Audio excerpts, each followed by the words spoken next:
ኢትዮጵያ አባል ትካል ንግዲ ዓለም ናይ ምዃን ጉዕዞኣ ናብ ጭቡጥ ምዕራፍ ምስገጋሩ ሚኒስትር ምትእስሳር ዞባውን ንግድን ዶክተር ካሳሁን ጎፌ ገሊጾም። ሚኒስትር ዶክተር ካሳሁን ጎፌ ኣብ ከይዲ ድርድር አባልነት ትካል ንግዲ ዓለምን ዝተሳለጡ ስራሕትን ከምኡውን ኣብ ጀኔቫ ኣብ ዝተኻየደ መበል 7ይ ኣኼባ ጉጅለ ስራሕ ኢትዮጵያ ትካል ንግዲ ዓለም ኣመልኪቶም ንመራኸብቲ ሓፋሽ መግለጺ ሂቦም። ኣብ መግለጺኦም እውን ኢትዮጵያ አባል ትካል ንግዲ ዓለም ንምዃን ልዑል ስራሕ ከም ሰርሐት ብምግላጽ እዞም ስራሕቲ እዚኣቶም ብፍልጠት ከምኡውን ብሔራዊ ረብሓ ብዘረጋገጸ መንገዲ እናሳለጡ ከም ዝኾኑ ተዛሪቦም። ሰበተኛው ስራ ላይ ቡድን ስብሰባ ሸውዓይ ዙር ኣኼባ ጉጅለ ስራሕ ከዋና እዋን ጸብጻብና ናዓበይ መጽዩም ኣብ ሻድሻይ ኣኼባ ጉጅለ ስራሕ እቲ ዓብይ ዓወት ዝነበረ ጸብጻብና ካብ ፍረ ነገር ናብ ረቂቕ ዝዓበየሉ እዩ ነይሩ። ብምዃኑ ፍረ ነገር ናብ ረቂቕ ብርካ ዓብዩ ሕዚ ኣብ ሸውዓይ እቲ ረቂቕ ጸብጻብ ጉጅለ ስራሕ ከባቢ 769 አንቀጻት 400 ገጻትን ከምኡውን 52 ተታሓዝቲ ዶክመንትታት ዘለዎ እዩ።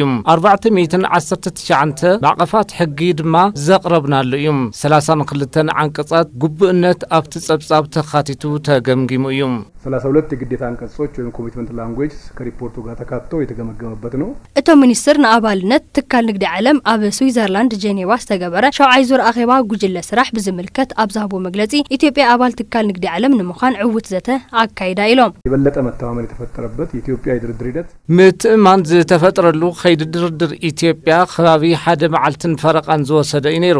ናይ ቅድሚ ሕዚ ከይዲ ድርድር ናይ ሓደ መዓልቲ ጥራሕ እዮም ነይሮም። ኣብዞም መዓልትታት ዝነበሩ ሕቶታት ነከዩ ዝኸድሉ ግን ድማ እቶም ቀንዲ ሕቶታት ኣብ ከይዲ ኣፈታትሓ ዓብይ ድምዳመ ዝበጽሕሉ ነይሮም ምባል ይከኣል። ትልቅ ድምዳሜዎች የተደረሱበት ነው ብሎ መውሰድ ይቻላል። ኣብ ሸውዓይ ኣኼባ ጉጅለ ስራሕ ልዑል ዲፕሎማሲያዊ ዓወት ከም ዝተረኸበ ብምሕባር ቀንዲ ምክንያት ናይዚ ዓወት ኢትዮጵያ ዝተግበረቶ መማሓሽ ማክሮ ኢኮኖሚ ከም ዝኾነ ገሊጾም። ኢትዮጵያ ኣባል ትካል ንግዲ ዓለም ንምዃን ልዕሊ 23 ዓመታት ድርድር እናገበረት ምጽንሓ ብምዝኽኻር ተዓዛብነት ኣብ ዝጸንሐትሉ ትካል ንግዲ ዓለም አባል ንምዃን ኣብ 7ይ ዙር ኣኼባ ጉጅለ ስራሕ ከም ጽሕተማ ገሊጾም። ከምንም ጊዜ በላይ ኢትዮጵያ አባልነት ጉዕዞ አባልነት ኢትዮጵያ ካብ ዝኾነ እዋን ላዕሊ ብንጹር ዝረኣየሉ ምዕራፍ ይቃረብ ምህላው ዝተረዳእናሉ እዩ።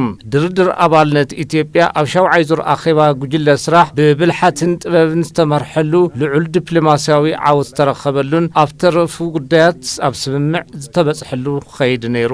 ግጁነት የተሟላበት ሁኔታ የነበረው መበል 8ይ ኣኼባ ትካል ንግዲ ዓለም ጉጅለ ስራሕ ኢትዮጵያ ኣብ መጻኢ ወርሒ መስከረም ከም ዝካየድ አመልኪቶም።